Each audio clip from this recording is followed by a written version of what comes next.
So we're just back on this never-ending fencing job. We're basically finishing off. This is the field that we fenced all the way round last year, and up to there. That's basically where we finished, which was my understanding of what he wanted doing. But because when we looked at this, it was sort of sheep-proof. Well, it is sheep-proof because I've had sheep in here. But it turns out the goalposts have changed a little bit, and he thinks that we'd agreed to do all this as well. So anyway, it just seems a shame because there was nothing wrong with this fence. It was completely sheep-proof, but he wants it all doing, so that's what we've got to do. So we've just literally pulled this whole fence out with the loader, and we're just going to roll it up and take it home, and maybe probably just burn the posts out of it because the posts aren't worth keeping. And then we've got to cut the hedge back and get the fence probably 2 meters closer to the hedge where it should be. Okay. And then we're just going to put one post in here, one post at the end, a big post, and then straight up to where we finished the last one, and then it's job done. We've done the whole perimeter bar the motorway fence. And then we've got a few more bits of fence, old fence, to pull out, and then hopefully we'll have done everything that we're supposed to do, and we can call it a day. What are you doing, Daddy? Just talking to the camera. So does the camera talk back? No.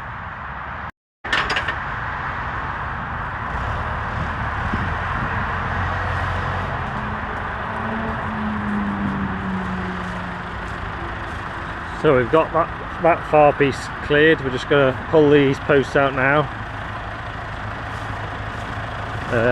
We just had to chop off a couple of boughs of tree so we could get in here with the tractor. Here's a good one there, look. Proper solid bit of like old railway sleeper. It's been there for a while, hasn't it?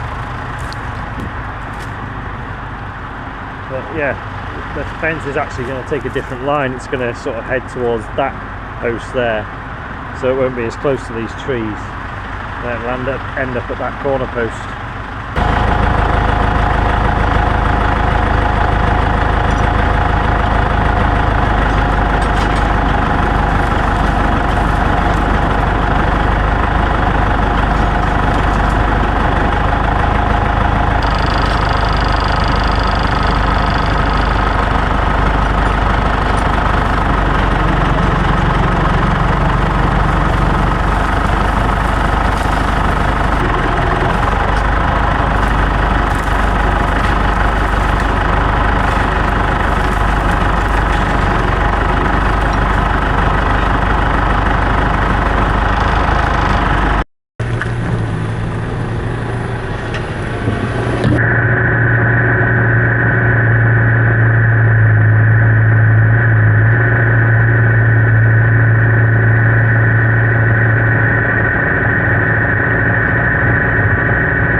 That's the little runty one that it is growing, but it's just way behind the others.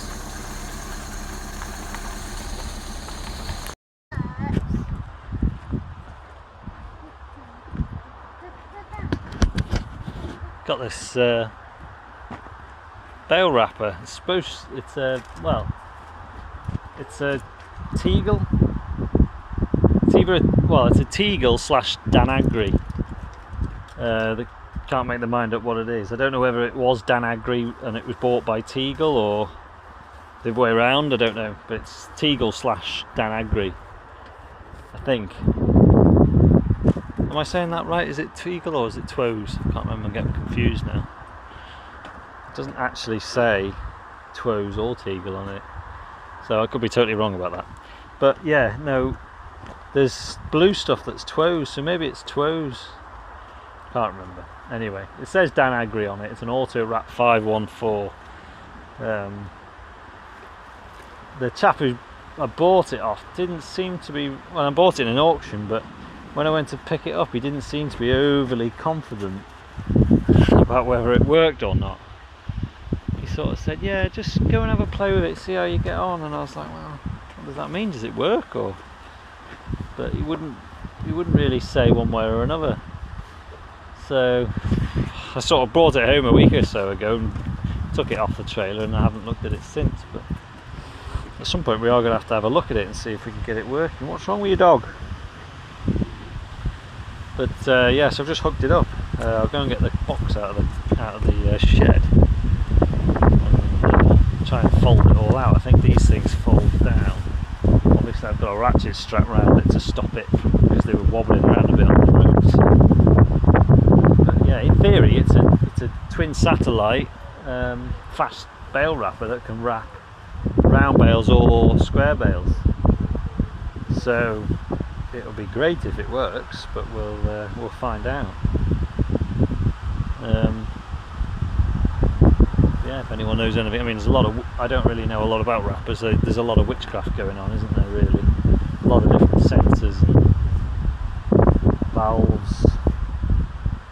But I suppose if it's all working, you just sort of back up to a bale, press go, and picks it up, wraps it, and then press it again to drop the bale, sort of thing. So if it does that, it'd be great, wouldn't it? So yeah, I'll go and get the box and see if we can have a play with it.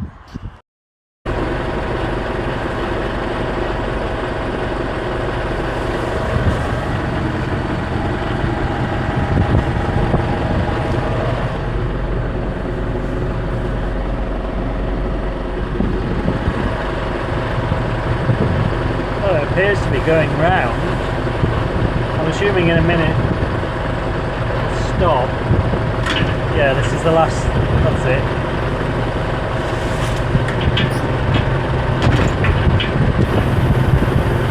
So that's cut the wrap. And it should let the bale off now, maybe?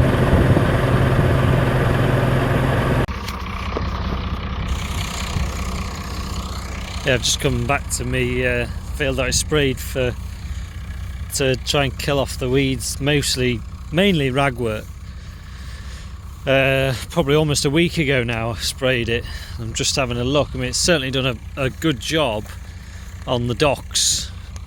So this pit here is what I flailed. So basically I mowed around here up to just where the back of the mower is, and all of that was like bramble and weed and willow and all sorts, and I flailed it all back, and it's amazing how much grass is coming from where I flailed. But yeah, this spray has worked really well on these docks. It's just 100%. And nettles and brambles. There's one thing that this stuff, does anyone know what that is? I'm not sure. Oh, there's a ragwort, look. It doesn't look overly well. But yeah, that stuff that I've just mentioned with that big leaf, I've got a few patches of that in various different fields, and it's impossible to kill, or it certainly doesn't die with it. It's clearly been knocked back a bit, but it won't die. And in one field especially, it's just getting worse and worse. So yeah, I don't know what it is or how you're supposed to kill it, but the normal spray that I use for killing docks and everything else just doesn't seem to touch it. But yeah, I'm really quite chuffed. Obviously there's some serious organic matter that I've shredded, but I'm hoping that grass will come through it, and if I keep the weeds down. But yeah, really quite chuffed with me spraying for once.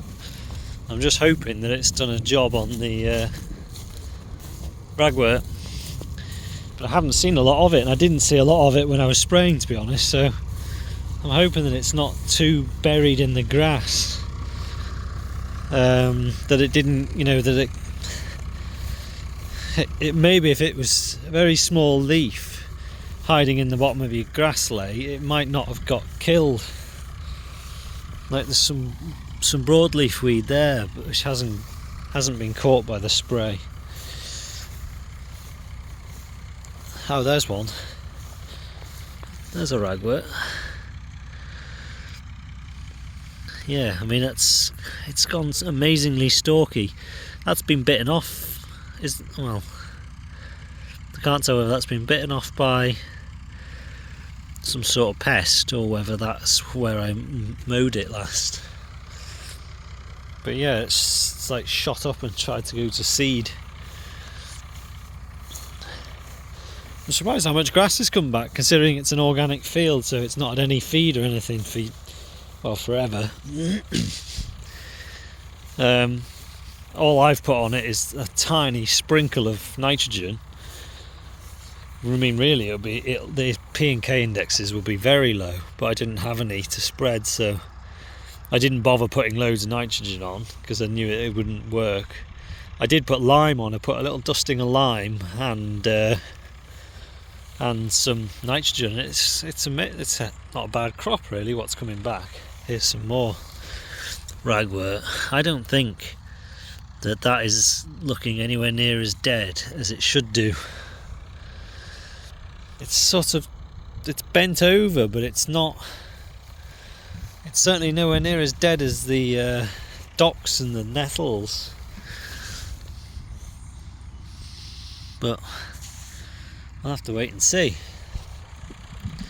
Yeah, there's a big patch of it here. It's funny, there's some parts of the field you can't find any. But yeah, there's some big patches of it around here. Yeah, it's horrible stuff. I think it's gonna take a couple of years to get it cleared.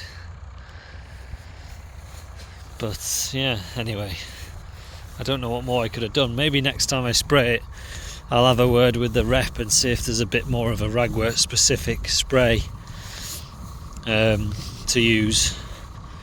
Because I know my friends used a different type of spray to me, and he's had a lot of success. So, I mean, the spray I use is supposed to kill ragwort, but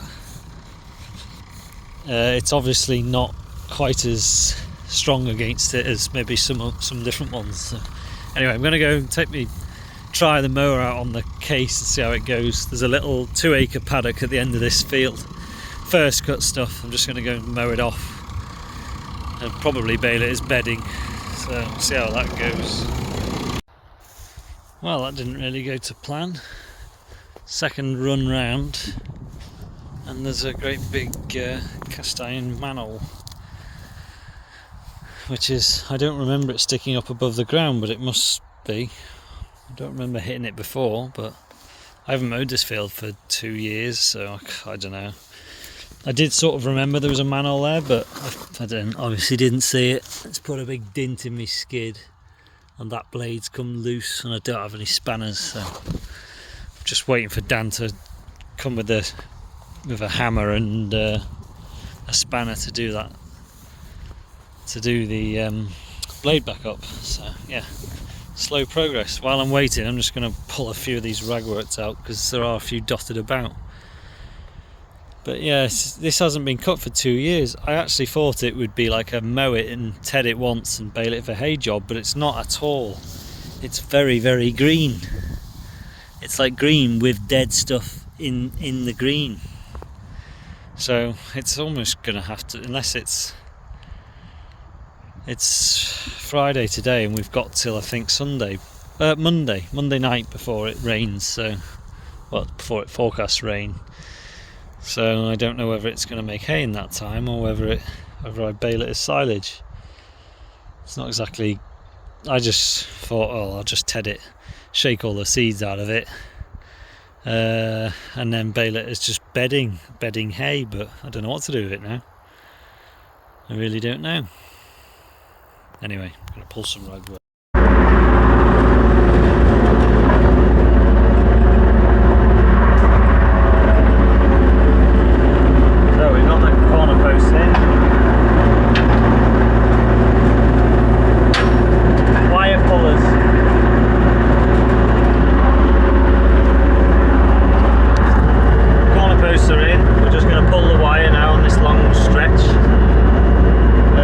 And then hopefully maybe get a couple of posts in, getting on in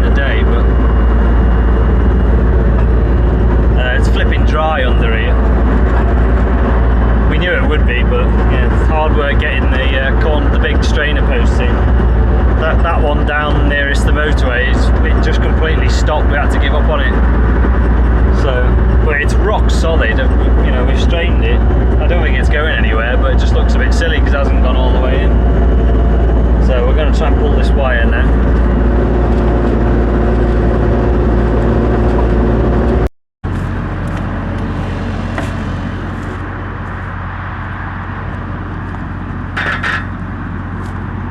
That's how we strain it.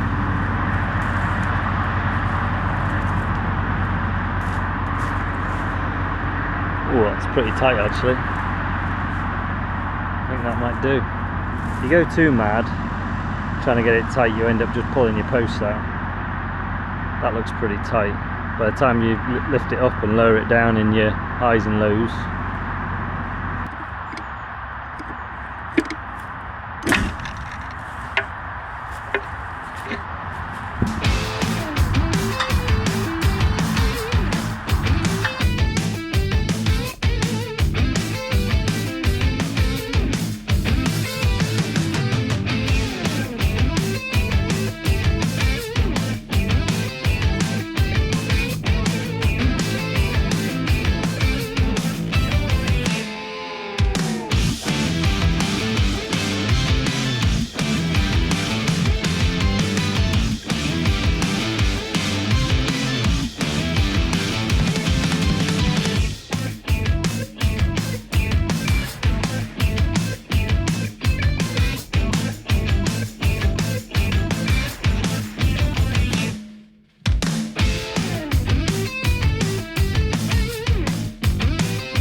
Dan's got this computer set up, and this one has actually got a working screen which tells you where it's at in the cycle. So it's saying that it's due, the flush is due to start at 3:30, so that's when it'll turn the water off and just allow the hens to drink the water empty. It also tells you the inside temperature, humidity and outside temperature, although the outside temperature isn't working at the moment. And then he's in his program, he's wired in a control cable for nest box. I think he's hoping to maybe have it so that the nest boxes will automatically open, which is something he's been working on in the other shed. And then fan, so we're going to have a fan here because there's one in the other. This shed isn't as bad. The fourth shed over there, which is in the sunlight all day, it gets very hot. So he's just going to have a program that says when it gets to a certain temperature in there, it'll turn the fan on. So everything basically will be controlled by that box.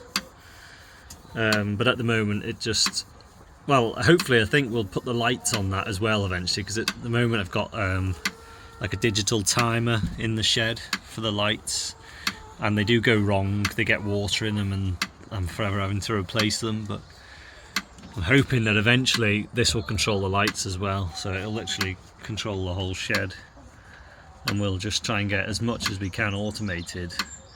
And you know, yeah, it'd just be really good to have fans coming on when it gets really hot, in the middle of the day because we're just never around, and you don't want to turn them on and leave them on running all day because it sort of creates a very windy shed if it's not necessary. It could be having, well, you're just wasting electric basically. So yeah, anyway.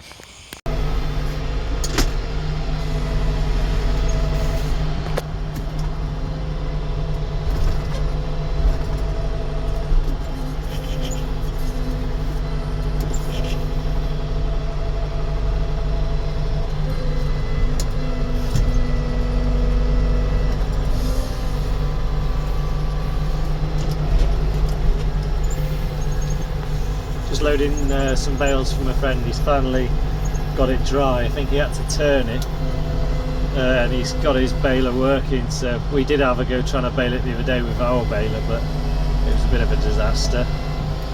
So yeah, Jess is here. Dan's just moving the trailer over. We'll throw them all on. Oh, we're still going. We've loaded 3 trailers. We're just starting the 4th, and then we've nearly run out of bales. We've caught him up. The Arctic is just leaving the field as we speak.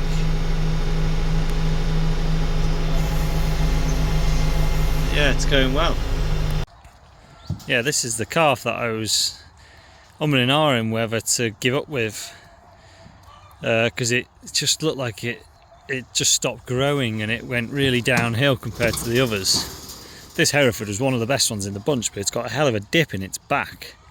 Which I didn't notice when it was a calf. It was just a really good big calf. It was only when it was weaned and it started getting a bit bigger I noticed. But yeah, doesn't seem to be suffering. But yeah, they were a different size when I got them. The one at the back was a bigger calf, but yeah, it just something. I don't know what it got. It was some sort of BVD or IBR or something. I don't know, but I just wondered whether it wasn't going to grow, but it seems now like it has got over whatever it had, because I don't think it's really falling behind the others. It's obviously smaller, but it's growing again. So yeah, we'll see how it goes. We'll keep an eye on it and just see where it ends up. It's obviously never going to end up as big an animal as any of the others, but yeah, they're doing all right. This bunch, I ran out of barley, so they didn't have any barley yesterday, so they're fairly hungry this morning. But yeah, it's nice when the weather's like this and you can keep them, and feed them like this, and it's dry and it doesn't go muddy. It's just a real nice way of keeping them. They've got a little bit of grass to nibble at. You can give them a bit of hay. It just sort of saves bedding. But yeah, the trouble is, if you have like a week of rain in the middle of summer, this all just ends up like a mud bath, and then you just think, well, they'd be better off inside. My dog's barking like mad. Anyway. Just thought I'd show you my new calves. I've had them since, what day is it today? It's got to be Tuesday today, and I got them on Friday. So I got 18 in one sale. And they're almost all Angus. I think there's one Limmy and there's one Hereford. So they're not a bad bunch. All quite uniformed, not massive calves, no majorly, standout brilliant calves. They're all quite small, but they're all quite a nice uniform bunch. So yeah, I was quite pleased actually that I'd managed to just get them all in one go. But yeah, they weren't cheap. Quite decent money at the moment, but I think that seems to be the case everywhere. And the drama we had is that one got out the first night, because the trouble we have with these barriers, these calf barriers, they're great, but they can put, if they really want to, when they're small like this size, they can push through them, climb through them. And they don't tend to do it other than on the first night that they arrive, just getting used to their new home. So what I normally do is shut the gates in the warehouse, so if they do, in this calf shed, so if they get out they can't go anywhere, just for the first couple of nights, and then after that they're normally fine. But yeah, so not long after I unloaded them, this one was out and I hadn't shut the gate. So me and Dan ended up chasing it around the field. It was pretty wild thing. Anyway, put it back in. Dan tied these gates up, what's on the entrance to the shed now. And then the next morning, I don't know what happened. Whether one of us, maybe it was me, I untied it to go out and didn't tie it back up. So the gate was pushed to, but it wasn't tied, which normally I wouldn't think that'd be a problem, because, you know, if a calf gets out, you wouldn't think it's going to come and just start pushing on a gate. So this gate was like pushed to here, but what we found when we came up here in the late morning after I'd done my egg jobs to feed the cars, there was one missing, and it pushed the gate away and disappeared. So we sort of spent, the sister Jess and Dan spent the morning looking for him. We looked all the way around the nursery. She went up the road, both directions, and no sign of it. So I thought, oh well, it will turn up. But it didn't turn up that whole day, so that was Saturday. So then Sunday came, I thought, still hadn't heard and still hadn't turned up. Which is really unusual, because like everyone round here is, you know, there's a lot of people walking around here and footpaths and whatever, and everyone knows the farmers and knows me, and I thought one way or another it'll turn up. But it never did. So Sunday I went out looking, and I rode all the way around my neighbour's fields, the fields that border onto here, and thinking I might find it in a hedge or something, but couldn't find it anywhere. So Sunday night I'd pretty much given up on it. I thought, well, it's obviously gone and got stuck somewhere, stuck in a hedge or in a pond or something, and you know, we're never going to find it. And then, so all day yesterday, Monday, I assumed it was presumed dead, missing in action. And then this morning, Tuesday, I got a phone call off one of my distant neighbours, who's basically a mile away from here down a footpath. She said, they were on holiday, but their gardener had rung up and found an Aberdeen Angus calf wandering around the garden. So there we are. Me and Dan shot down there, and there it was. So, but it blooming wild. Which one is it? This one here. The blooming thing put up a bit of a chase. We chased it all around the garden, and then it jumped over the hedge, out the garden into a sheep field, through a sheep field, over 2 fences into a horse field, through some horses, over another hedge, another fence into a field that had pigs in it. God, it's quite a selection, isn't it? And then Dan managed to corner it in a bit of a gated corner of a gateway, and I took the trailer around, and we did manage to catch it and chucked it in the trailer, but gave us a bit of a run. So yeah, basically it was fed Friday night, and then hasn't eaten anything Saturday, Sunday, Monday till Tuesday morning today, and it drank its milk normally and it seems fine. So it's a miracle, really. I'd given up on it. I thought it was a goner, which was a bit annoying because I was going to end up with an odd number, you know, with pens. Anyway, it's a long-winded explanation of the drama that's been going on. This bunch in here are doing really well. They're almost getting a little bit too fat. I've just started giving them a little bit of hay, because they're on like ad-lib barley, and they're eating a lot of straw, but they are just starting to get I don't know. If they were like blues or continentals, you wouldn't worry about them, but because they're all mostly Angus and Herefords, I think they're just getting a little bit fat for their age. So I've introduced some hay, and I'm glad actually they're not going at it. That's taken them like 2 days to eat that little bale. They're just nibbling at it, which is good. I was worried they'd just gorge on it and, you know,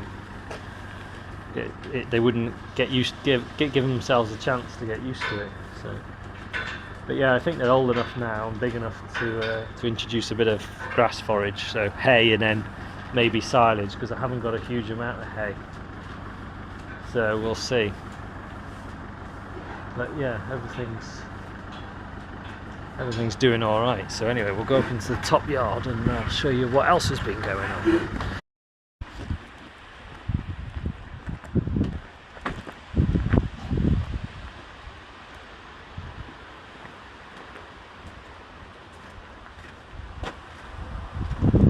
So we've got another new baler, an Welger RP202 as opposed to a 200,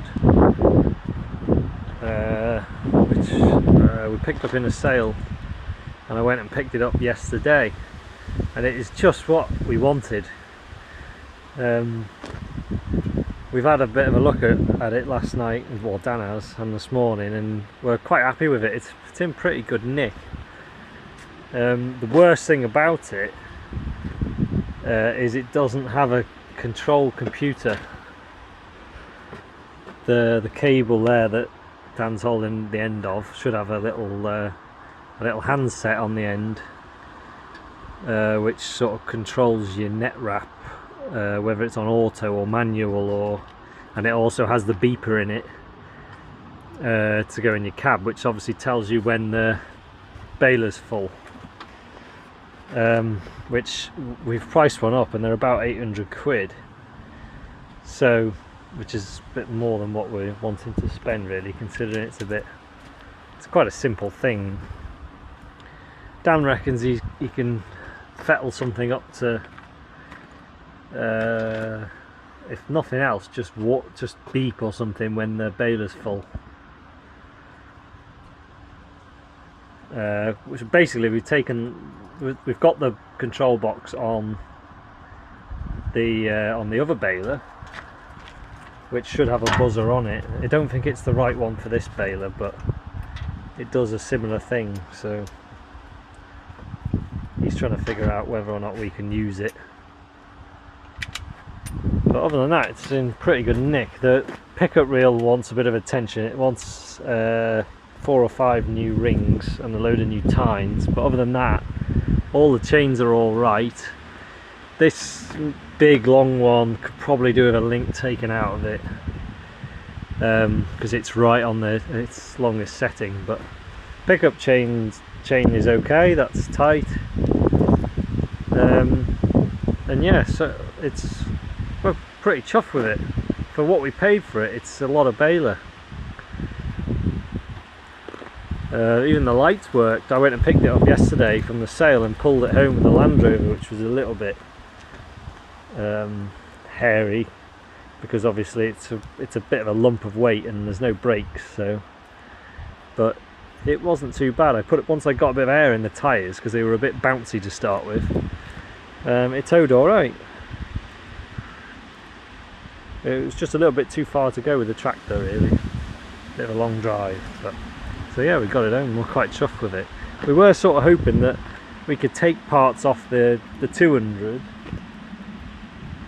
for the pickup, like the pickup tines and the pickup bands, but they're completely different. So that's a bit annoying. But yeah, quite pleased with it. The other thing Dan's been working on is this roller for the wrapper. So at some point it's had a repair job. It's obviously it's supposed to be plastic like this, and it's sort of moulded onto the shaft, but it's obviously worn out at some point, and it looks like it's had a proper, maybe gone back to the factory to have or the dealer to have a repair job, because it's all painted. So what they did was put a metal plate on, sunk some threaded, what are they called? Threaded inserts into the plastic, and then bolted this plate on. But what had happened was they just ripped out of it'd obviously been rattling around, they'd come loose and ripped out of the plastic. So what Dan's done is he's moved it, turned it round, and drilled new holes, put some new inserts in, melted them in so they were like, you know, in tight, and then he's welded this plate to the shaft, which is what he thinks they should have done in the first place, to basically stop this plate moving, and then hopefully it'll be all right. So that's just got to go back on the wrapper, and then we've got another couple of little fettly jobs to do with the wrapper, haven't we?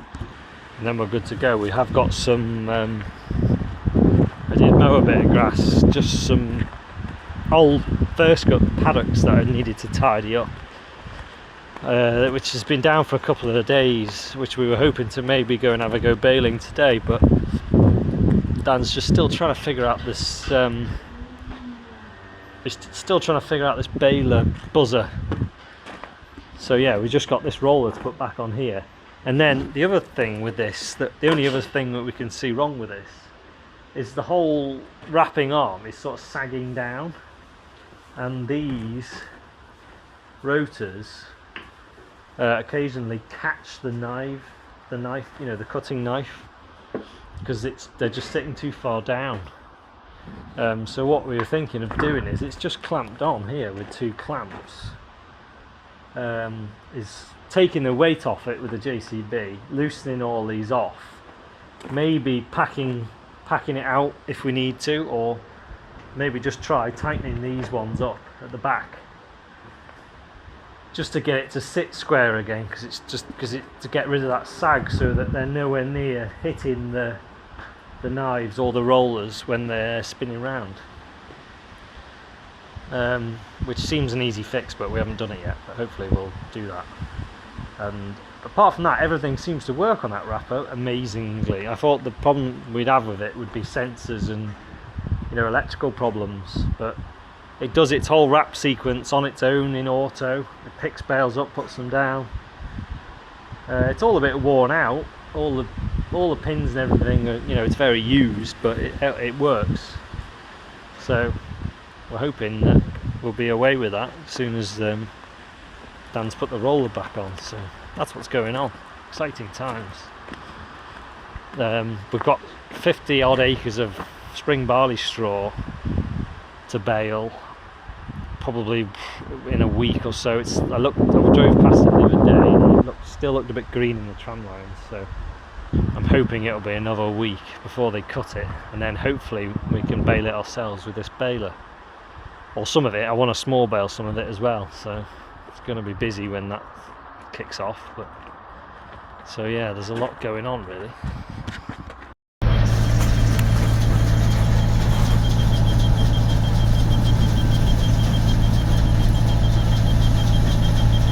That's as loud as it's going to get, isn't it? I'm sure it got louder last time. Sounds pretty loud to me. I'm sure it like went up a level.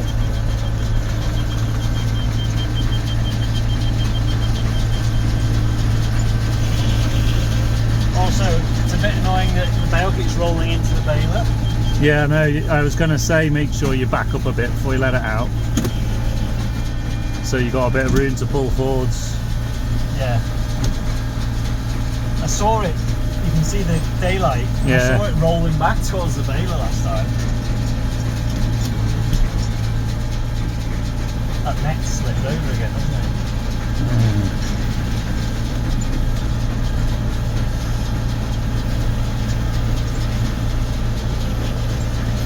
All the time it's like shining up, it's feeded in better and better.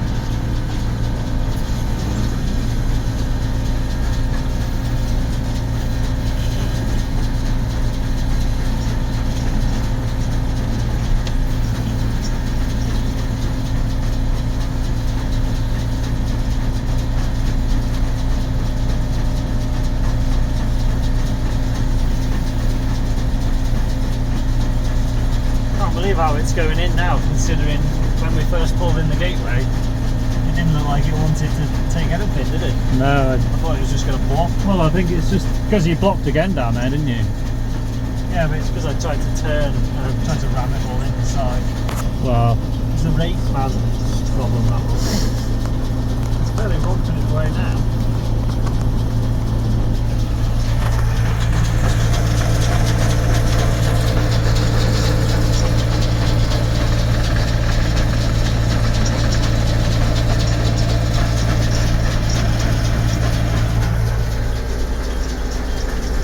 Starting to get a bit louder.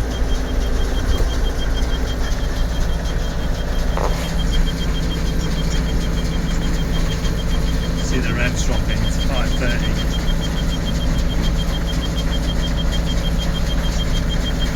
It all just starts like vibrating. I think that's as loud as it gets.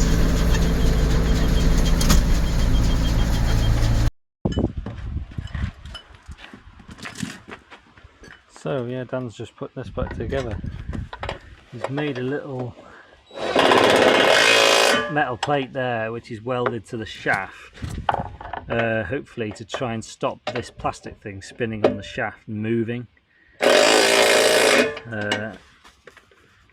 So it's all done now and it's all welded up, so hopefully it'll be good to go.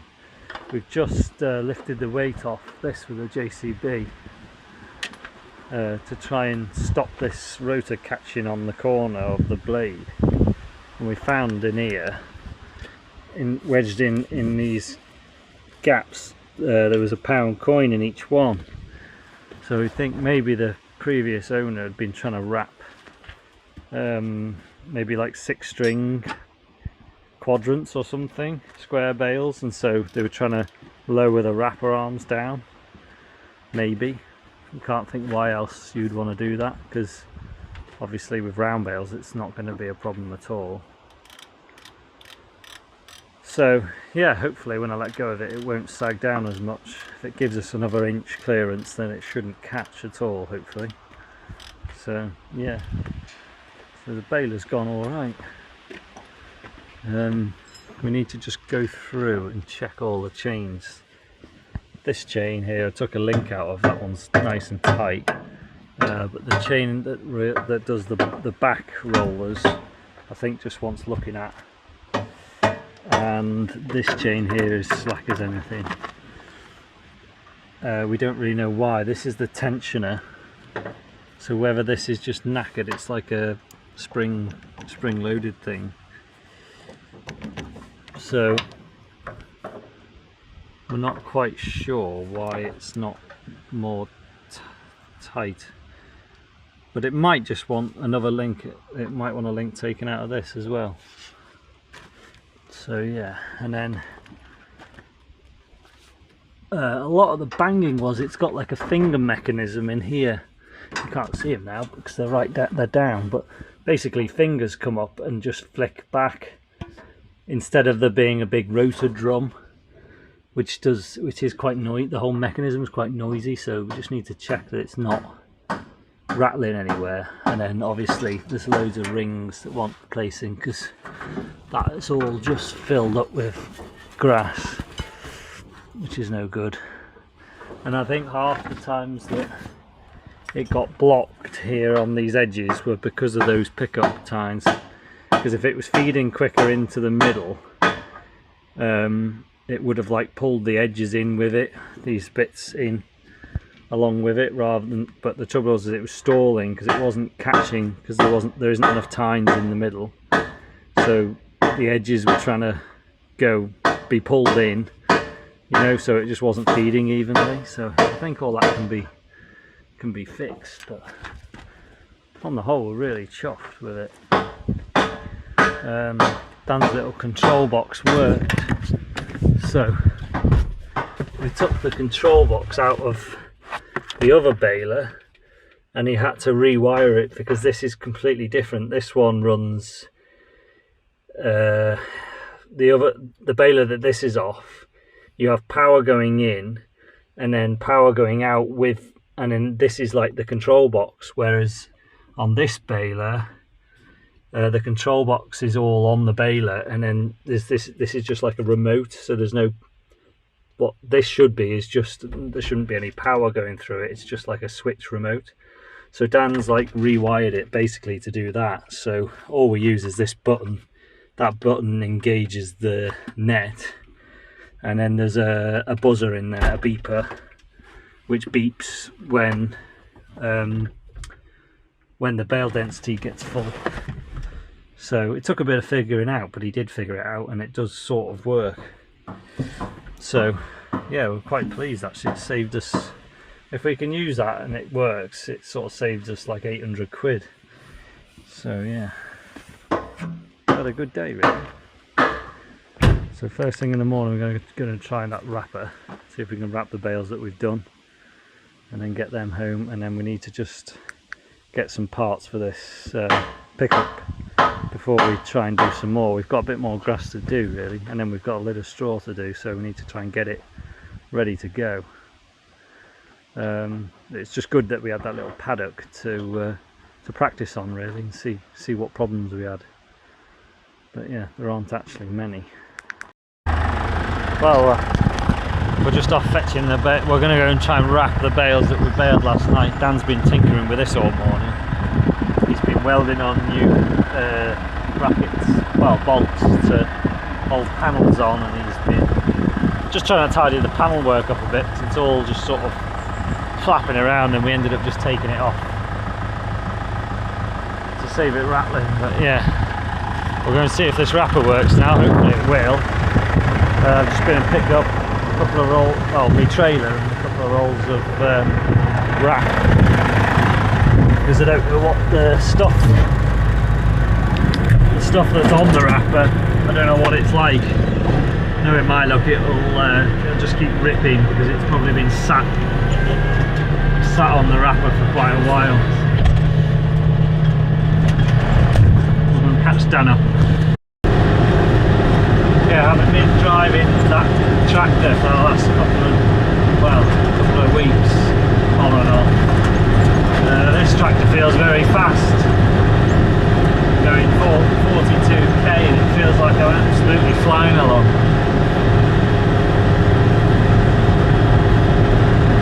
Yeah, I suppose it's what you get used to, isn't it?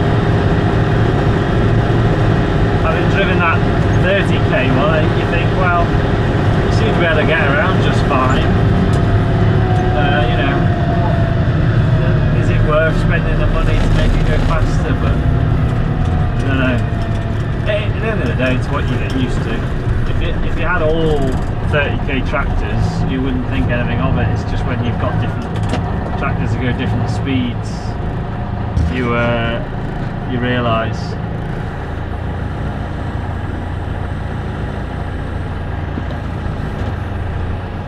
Those tyres are bulging quite a lot with that wrapper on. It's weight in that wrapper. It sort of sits, it's a bit like having a plough on. It sits quite far away from your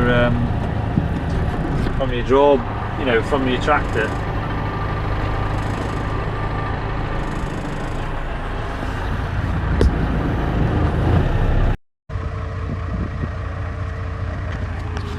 One thing we're worried a little bit about is how it's going to pick these bales up. We're not sure how it's set up, whether it's set up for round bales or square bales.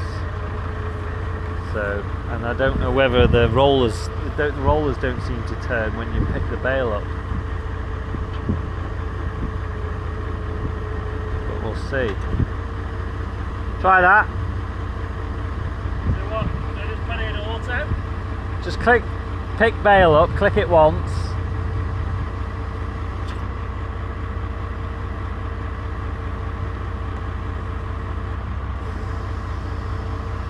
You need to lift it off the ground a bit. Doesn't look like it's picked it up very far. Did you just press auto? Try it. Stop, press stop.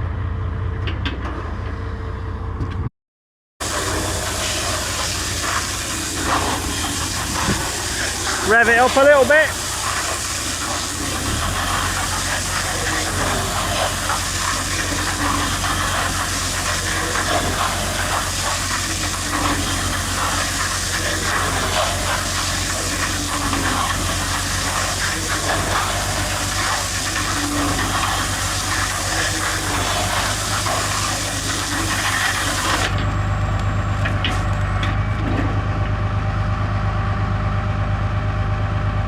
Stop it. No.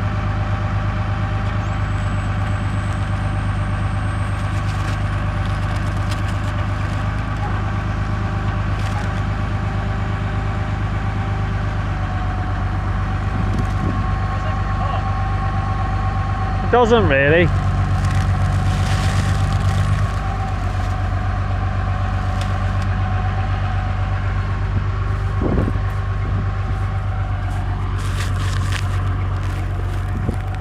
I'm not sure how many layers it put on. I'll have to count it.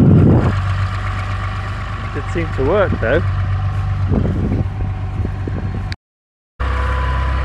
So the issue we're having is that it's starting off too quickly and it's ripping the plastic before it gets going. It's, you know, it's not clinging onto the bale. So it's just altered the slow start duration up a bit, so hopefully it'll start off a bit steadier, and we'll try it again. Seems to be lifting the bales up alright anyway.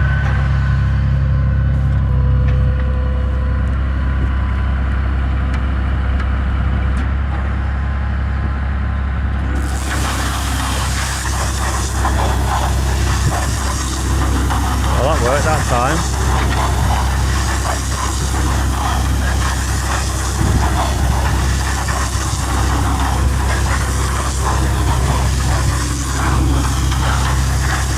Oh, and when it finishes, it's leaving the arms sort of in the way.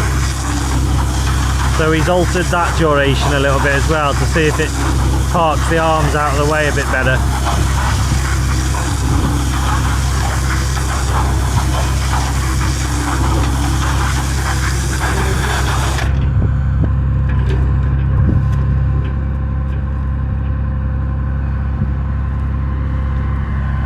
No, it needs to go back more, doesn't it?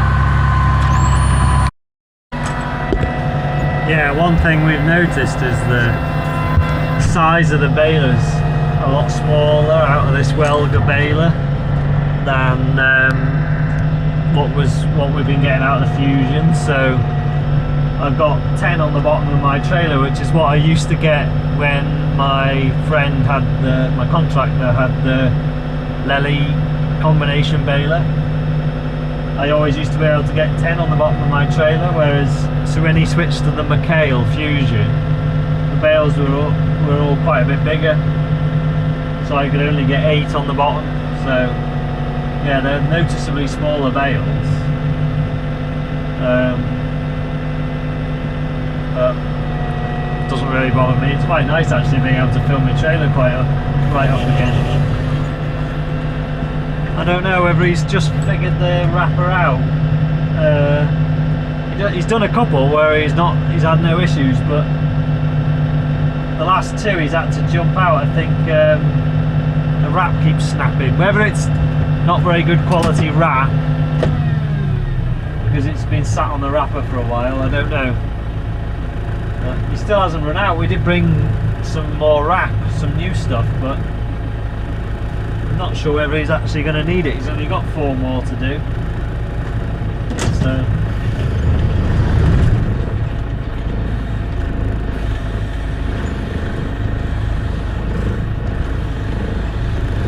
it's going to take a bit of tinkering for him to get it exactly how he wants it. They can be very annoying things, wrappers.